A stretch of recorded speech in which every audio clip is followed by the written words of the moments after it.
सेना भी तैयार है, सेनापति भी तैयार। बीजेपी ने महाराष्ट्र विधानसभा के लिए उम्मीदवारों की पहली सूची की घोषणा कर दी है। पहली सूची में रायगढ़ जिले से प्रशांत ठाकुर का नाम भी सामने आया है।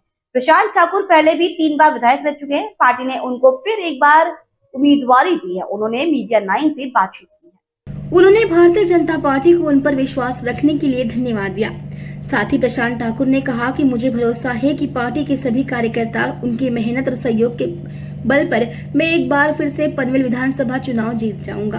प्रशांत ठाकुर पनवेल के तेज तर्रार और कामकाजी विधायक के रूप में जाने जाते हैं। कार्यकर्ताओं के नेटवर्क, विकास कार्य और साहसिक निर्णय और आक्रामक आंदोलनों ने पूरे तालुका में अपना प्रभुत्व उन्होंने बनाया है। ठाकुर 2009 के महाराष्ट्र विधानसभा चुनाव में भारतीय जनता पार्टी के उम्मीदवार के रूप में पनवेल महाराष्ट्र से विधानसभा चुनाव में चुने गए थे।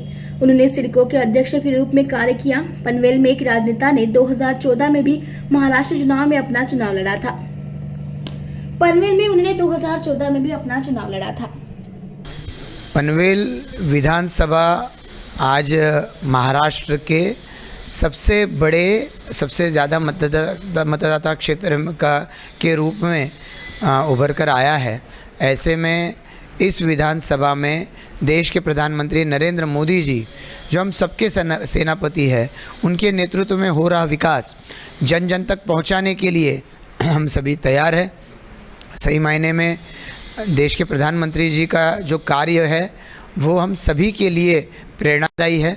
और उसी के साथ साथ महाराष्ट्र में शिंदे साहब, देवेंद्र फडणवीस जी दादा, इनके नेतृत्व वाली महायुति की सरकार, इन्होंने कई सारी योजनाएं आज महाराष्ट्र के लिए लाई, जिसकी वजह से आज पूरा महाराष्ट्र सब क्षेत्र में आगे बढ़ रहा है। ऐसे में इनकी नेतृत्व की सरकार फिर एक बार चुनकर आए, इसके लिए हम सभी लोगों की सेना तैयार है। हालांकि यहाँ के लोग वहाँ पर रिप्रेजेंट करने के लिए मुझे सेनापति मानते हैं। हम सभी के सेनापति हमारे आदरणीय देवेंद्र फडणवीस जी हैं। उनके नेतृत्व में महाराष्ट्र में भारतीय जनता पार्टी और महायुति की बड़ी जीत होगी, इसका मुझे पूरा विश्वास है। मैं जनता से यही दरख्वास्त करूंगा कि महाराष्ट्र की जनता ने पिछले 5 सालों में 2.5 साल महाविकास आघाड़ी की और 2.5 साल महायुति की सरकार देखी है और काम करने का डिफरेंस भी ये देख चुके हैं।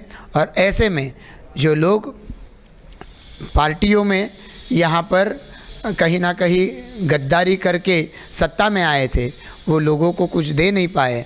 जब महायुति की सरकार बनी तो उसके बाद में शिंदे जी दिन रात मेहनत कर रहे हैं, देवेंद्र फडणवीस जी दिन रात मेहनत कर रहे हैं, अजित दादा दिन रात मेहनत कर रहे हैं। और इनके नेतृत्व की सरकार महाराष्ट्र में आज तक ना हुआ हो ऐसा परिवर्तन हर क्षेत्र में ला रहे हैं। तो ऐसे परिवर्तन को और आगे बढ़ाने के लिए जनता ने वोट देना चाहिए। मैं जनता से दरख्वास्त करूँगा कि ये परिवर्तन कायम होता रहे, लोगों को सहूलियत सुविधाएं मिलती रहे। इसके लिए ये काम आगे बढ़ाने के लिए जनता का आशीर्वाद महायुति सरकार को मिले, पनवेल विधानसभा में ये आशीर्वाद मुझे मिले, ये मेरी दरख्वास्त रहेगी।